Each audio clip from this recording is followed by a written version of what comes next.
Of Australia bans, and they're wonderful people and wonderful everything, but they ban American beef, yet we imported $3 billion of Australian beef from them just last year alone. They won't take any of our beef. They don't want it because they don't want it to affect their farmers. And you know what? I don't blame them, but we're doing the same thing right now, starting about midnight tonight, I would say. For Australia, these tariffs are not unexpected, but let me be clear. They are totally unwarranted. President Trump referred to reciprocal tariffs. A reciprocal tariff would be 0, not 10%. The administration's tariffs have no basis in logic, and they go against the basis of our two nations partnership. This is not the act of a friend. Canada, by the way, imposes a 250 to 300% tariff on many of our dairy products. They do the first can of milk. They do the first little carton of milk at a very low price, but after that it gets bad, and then it gets up to 275, 300%. So when they're figuring what's Canada charging, they say, oh, about 2%, 3%.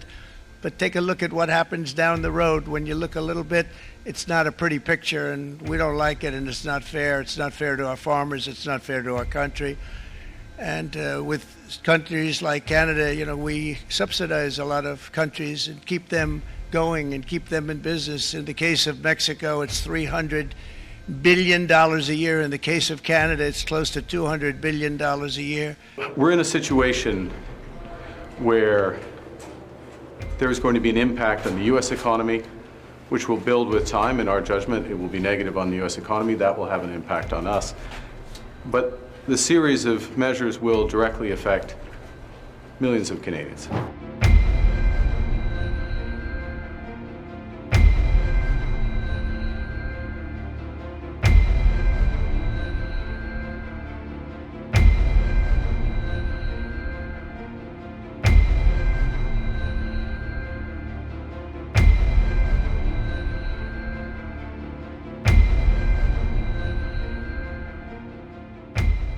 President Trump has just announced a series of measures that are going to fundamentally change the international trading system.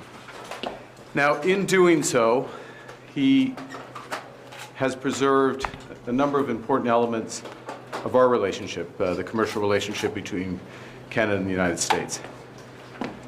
But the fentanyl tariffs still remain in place, as do the tariffs for steel and aluminum.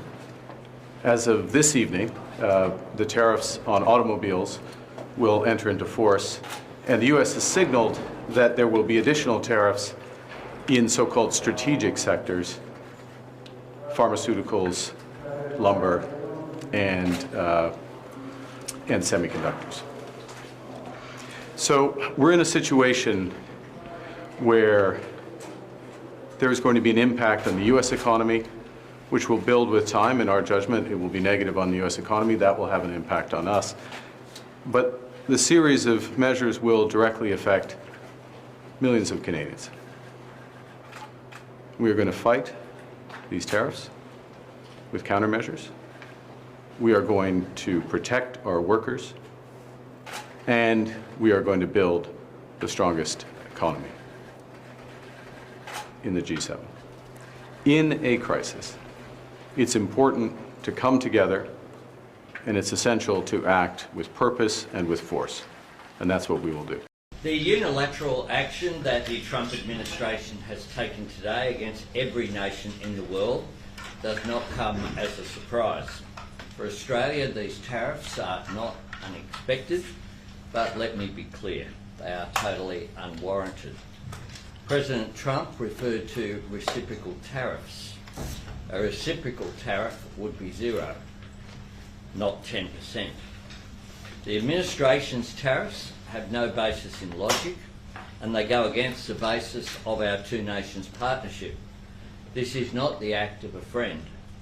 Today's decision will add to uncertainty in the global economy, and it will push up costs for American households. It is the American people who will pay the biggest price for these unjustified tariffs. This is why our government will not be seeking to impose reciprocal tariffs.